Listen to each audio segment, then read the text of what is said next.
ಕನ್ನಡ ರಾಜ್ಯೋತ್ಸವ ಅಂತ ಹೇಳಿದ್ರೆ ನಮ್ಮ ಮನೆಯಲ್ಲಿ ಒಂದು ಮಗು ಹುಟ್ಟಿದಂಗೆ ಅಂತ ಹೇಳಿದ್ರೆ ಆ ಮಗುವನ್ನು ಎಷ್ಟು ಮುದ್ದಾಗಿ ಚೆಂದಾಗಿ ನಾವು ನೋಡ್ಕೊಳ್ತೀವೋ ಆ ರೀತಿಯಲ್ಲಿ ನಮ್ಮ ಕನ್ನಡ ರಾಜ್ಯೋತ್ಸವ ಹಬ್ಬ ಅಂದ್ರೆ ನಮ್ಮ ಮನೆಯಲ್ಲಿ ಮಗು ಹುಟ್ಟಿದಾಗ ಎಷ್ಟು ಸಂತೋಷ ಇರುತ್ತೋ ಆ ಸಂತೋಷದ ದಿನ ಇವತ್ತು ನಮ್ಮ ಕನ್ನಡ ರಾಜ್ಯೋತ್ಸವ ಅಂದ್ರೆ ಕರ್ನಾಟಕದಲ್ಲಿ ಹುಟ್ಟಿರೋದು ಅಂದ್ರೆ ನಾವೆಲ್ಲ ಅದೃಷ್ಟವಂತರು, ದೇವರಾಣೆಗೂ ನಾವೆಲ್ಲರೂ ಅದೃಷ್ಟವಂತರು ಕರ್ನಾಟಕದಲ್ಲಿ ಹುಟ್ಟಿರೋದಕ್ಕೆ.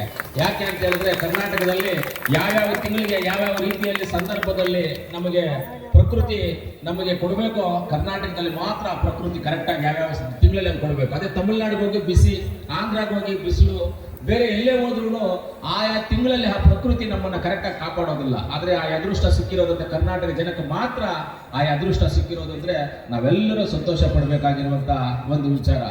ಆಮೇಲೆ ಕನ್ನಡ ಪರವಾಗಿ ಅಂದ್ರೆ ಕೋಲಾರ ಜಿಲ್ಲೆದು ಕರ್ನಾಟಕಕ್ಕೆ ತುಂಬಾ ಕೊಡುಗೆಗಳಿದೆ. ಕೋಲಾರ ಜಿಲ್ಲೆ ಅಂತ ಹೇಳಿದ್ರೆ ನಾವು ಚಿನ್ನ ಕೊಟ್ಟಿದ್ದೀವಿ, ಹಾಲು ಕೊಟ್ಟಿದ್ದೀವಿ, ಆಮೇಲೆ ರೇಷ್ಮೆ ಕೊಟ್ಟಿದ್ದೀವಿ, ಕರ್ನಾಟಕಕ್ಕೆ ಮೊದಲನೇ ಮುಖ್ಯಮಂತ್ರಿ ಕೊಟ್ಟಿದ್ದೀವಿ, ಕರ್ನಾಟಕಕ್ಕೆ ನಾವು ಒಂದು ಒಳ್ಳೆ ಉತ್ತಮವಾದಂಥ ನಮ್ಮ ಎಂ.ಇ. ಕೃಷ್ಣಪ್ಪನವರು ಇವತ್ತೇನಾದರೂ ಜರ್ಸಿ ಹಸುಗಳಿದ್ದಾವೆ, ಆಮೇಲೆ ನಮ್ಮ ಕರ್ನಾಟಕದಲ್ಲಿ ಟ್ರ್ಯಾಕ್ಟರ್ ಬಂದಿದೆ ಇವತ್ತು ಅಂತ ಹೇಳಿದ್ರೆ ಅದು ಎಂ.ಇ. ಕೃಷ್ಣಪ್ಪನವರ ಒಂದು ಕೊಡುಗೆ ಅಂತ ಹೇಳ್ಬೋದು.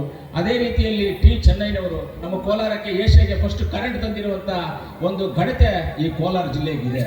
ಅದೇ ರೀತಿ ಲತೀಫ್ ಸಾಬ್ ಅವರು, ಈ ತರ ಅನೇಕ ದೊಡ್ಡ ವ್ಯಕ್ತಿಗಳು, ಅನೇಕ ಜನ ಈ ಕೋಲಾರಿನಲ್ಲಿರುವಂತ ಕರ್ನಾಟಕದಲ್ಲಿ ಕೋಲಾರಲ್ಲಿ ಹುಟ್ಟಿರುವಂತವರು ಕನ್ನಡಕ್ಕೋಸ್ಕರ ಹೋರಾಟಗಾರರು, ಡಿ.ವಿ. ಗುಂಡಪ್ಪನವರು, ಮಾಸ್ತಿ ವೆಂಕಟೇಶ್ ಅಯ್ಯಂಗಾರ್ ಅವರು, ಇಂಥ ಮಹಾನಿಗಳೆಲ್ಲ ಈ ಕೋಲಾರಲ್ಲಿ ನಮಗೆ ಹುಟ್ಟಿ ನಮ್ಮನ್ನ ಕೋಲಾರ ಜಿಲ್ಲೆ ಅಂದ್ರೆ ಏನು ಅನ್ನೋದನ್ನ ಈ ರಾಜ್ಯಕ್ಕೆಲ್ಲ ದೇಶಕ್ಕೆ ತೋರಿಸಿರುವಂತದ್ದು ಘನತೆ ಈ ಕೋಲಾರ ಜನತೆ ಇದೆ ಅಂತ ಹೇಳಿದ್ರೆ ನಾವೆಲ್ಲರೂ ಹೆಮ್ಮೆಯ ಪುತ್ರರು. ಈ ಕೋಲಾರಲ್ಲಿ ಹುಟ್ಟಿರೋದೇ ನಮಗೆಲ್ಲ ಅದೃಷ್ಟ. ಆದ್ರಿಂದ ನಾನೆಲ್ಲ ಕೋಲಾರ ಜಿಲ್ಲೆಗೆ ಜನತೆಗೆ ನಾನು ಕನ್ನಡ ರಾಜ್ಯೋತ್ಸವ ಶುಭಾಶಯಗಳನ್ನು ಹೇಳ್ತಾ, ಮುಖ್ಯವಾಗಿ ನಮ್ಮ ಸುರೇಶ್ ಅಣ್ಣ ಅವರ ಅಭಿವೃದ್ಧಿ ಬಗ್ಗೆ ಮಾತಾಡ್ತಾ ಇದ್ರು.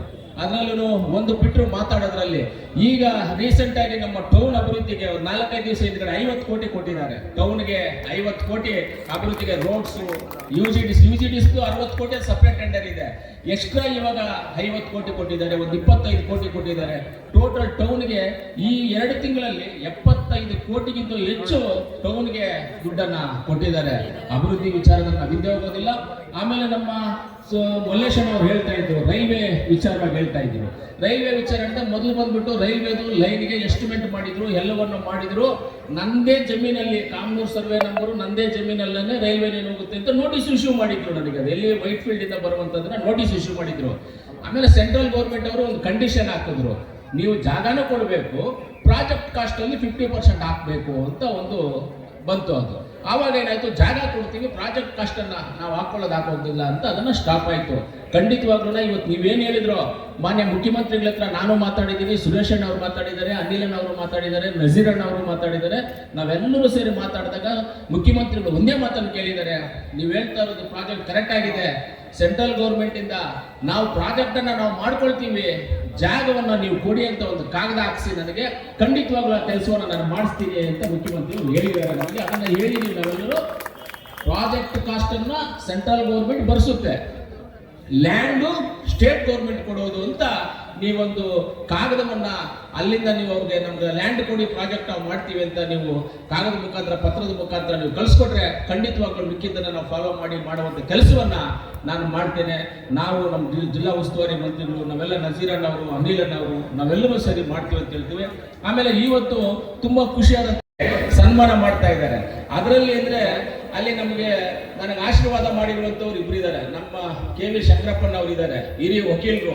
ಅವ್ರು ನೋಡಿದ್ರೆ ನಮ್ಗೆ ಖುಷಿಯಾಗಿದೆ. ನಮ್ಮ ಶಂಕರಪ್ಪನವ್ರನ್ನ ಯಾವಾಗಾದ್ರೂ ಹೋದ್ರು ಅವರು ಎಲ್ಲರೂ ಕೈ ಕೊಡಕ್ ಬಿಡ್ತಾರೆ, ಹಿಂಗೆ ಮಾತಾಡಕ್ಕೆ.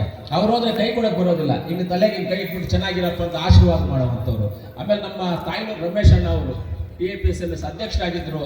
ಅವರು ಒಳ್ಳೆ ರೈತರಿಗೋಸ್ಕರ ಸೇವೆ ಮಾಡಿರುವಂಥವ್ರು. ಇವತ್ತು ಆ TAPSMS ಅಧ್ಯಕ್ಷರಾಗಿ ನಾನಿದ್ದೀನಿ ಇವತ್ತು. ಅವ್ರು ನನಗಿಂತ ಮುಂಚೆ ಅವರಿದ್ರು, ಒಳ್ಳೆ ಅಭಿವೃದ್ಧಿ ಮಾಡ್ಕೊಂಡು ನಿಮ್ಮೆಲ್ಲರಿಗೂ ರಾಜ್ಯೋತ್ಸವ ಪ್ರಶಸ್ತಿ ಕೊಡ್ತಾ ಇರುವಂತ ನಮ್ಗೆ ತುಂಬಾ ಸಂತೋಷಕರದ ವಿಚಾರ. ನಿಮ್ಮಂಥವ್ರನ್ನ ಗುರುತಿಸಬೇಕು, ನಿಮ್ಮಂಥವ್ರ ಹತ್ರ ಮಾರ್ಗದರ್ಶನ ಪಡಿಬೇಕು. ನಿಮ್ಮಂಥವ್ರು ಇವೆಲ್ಲ ರೈತರಿಗೋಸ್ಕರ ನಮ್ಮ ಶಂಕರಪ್ಪನವರು DCC ಬ್ಯಾಂಕು ಎಷ್ಟೋ ಜನ ರೈತರಿಗೆ ಒಳ್ಳೇದು ಮಾಡಿರುವಂಥದ್ದು ಅದೆಲ್ಲ ಅವರಲ್ಲಿ ಇದೆ ಅಂತ. ಇಂಥವ್ರನ್ನ ಆಯ್ಕೆ ಮಾಡಿರೋದಕ್ಕೆ ನಾನು ಜಿಲ್ಲಾಡಳಿತಕ್ಕೂ ನಾನು ಧನ್ಯವಾದಗಳನ್ನ ತಿಳಿಸ್ತೀನಿ. ಇವತ್ತು ಕೋಲಾರ ಅಭಿವೃದ್ಧಿ ವಿಚಾರದಲ್ಲಿ ನಾವ್ಯಾರು ಹಿಂದೆ ಹೋಗುವಂತ ಪ್ರಶ್ನೆನೇ ಇಲ್ಲ. ಖಂಡಿತವಾಗ್ಲೂ ಅಭಿವೃದ್ಧಿ ಮಾಡ್ತೀವಿ. ಮೆಡಿಕಲ್ ಕಾಲೇಜು PPP ಫಂಡ್ ಇರೋದನ್ನ ಕ್ಯಾನ್ಸಲ್ ಮಾಡಿ ಅದು ಸರ್ಕಾರಿ ಮೆಡಿಕಲ್ ಕಾಲೇಜ್ ಮಾಡುವಂತ ತೀರ್ಮಾನನೂ ಆಗಿದೆ. ಅದು ಬಿಟ್ಟು ಕೋಲಾರ ರಿಂಗ್ ರೋಡ್ ಮಾಡೋದಕ್ಕೆ ಇವತ್ತು DPR ಪ್ರಾಜೆಕ್ಟ್ DPR ಮಾಡ್ತಾ ಇದೀವಿ. ಟೆಂಡರ್ ಆಯ್ತು, ಟೆಂಡರ್ ಪ್ರೋಗ್ರೆಸ್ ಆಯ್ತು, ವರ್ಕ್ ಆರ್ಡರ್ ಆಯ್ತು, ಅವ್ರು DPR ಕೆಲಸ ಸ್ಟಾರ್ಟ್ ಮಾಡಿದ್ದಾರೆ, ಅದನ್ನು ಮಾಡ್ತೀವಿ.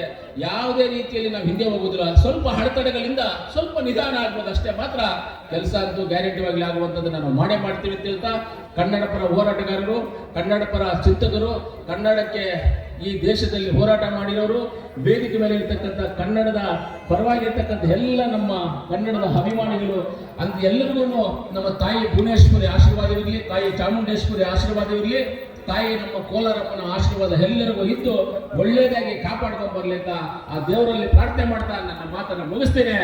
ಜೈ ಹಿಂದ್, ಜೈ ಕರ್ನಾಟಕ.